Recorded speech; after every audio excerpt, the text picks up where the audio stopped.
Florent, un Français au Japon, c'est le titre d'un documentaire exceptionnel présenté ce soir en avant-première à la Chapelle des Cordeliers et réalisé par Éric Bitoun, notre invité ce midi. Bonjour. Bonjour. Alors, on est également en contact avec Florent via Skype qui est au Japon. Bonjour Florent, vous nous entendez? Très bien. Bon, très bien. Alors, pour attaquer tout de suite, je vous propose de regarder un extrait de ce documentaire.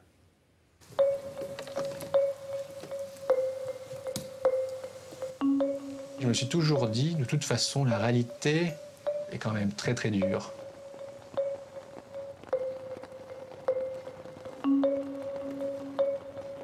Tu es handicapé, donc quelque part, tu es un petit peu différent.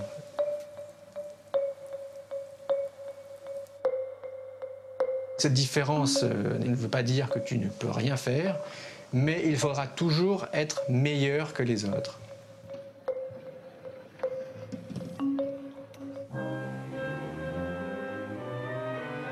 Alors voilà Florent, on vous voit donc dans ce documentaire, vous êtes le premier hautbois de l'orchestre symphonique de Kyoto.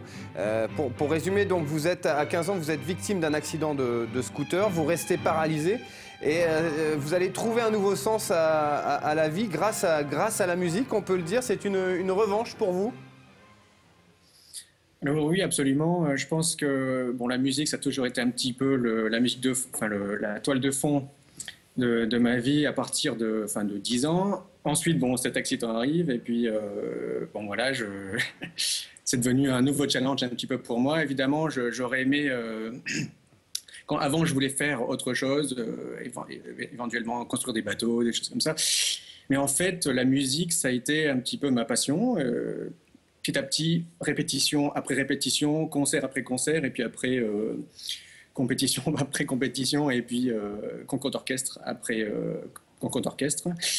Et je me suis trouvé, et la musique m'a trouvé, et puis maintenant je suis à l'orchestre de Kyoto, et voilà, c'est un aboutissement quand même après avoir commencé la musique à l'âge de 9 ans.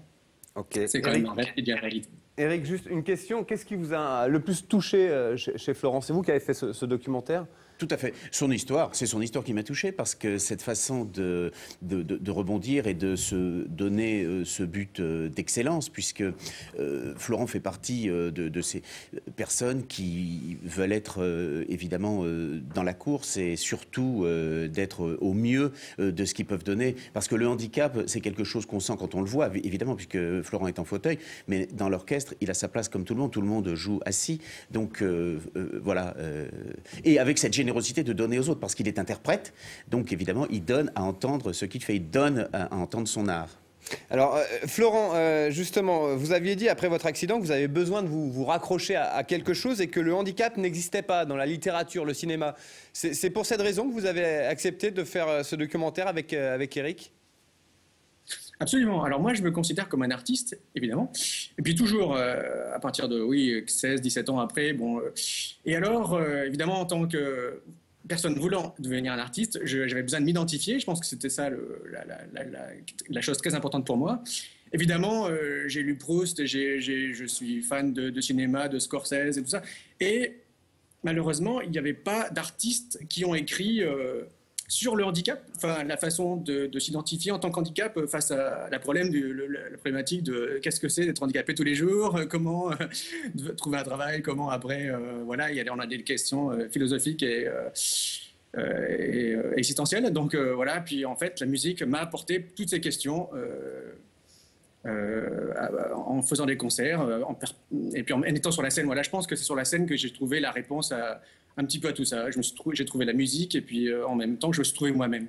Très bien. Eh bien, écoutez, messieurs, je vous remercie. Je vous rappelle le titre du film Florent, un Français au Japon. Et ce film sera diffusé sur France 3 le samedi 15 février à 15h20. On aura l'occasion d'en reparler. Voilà,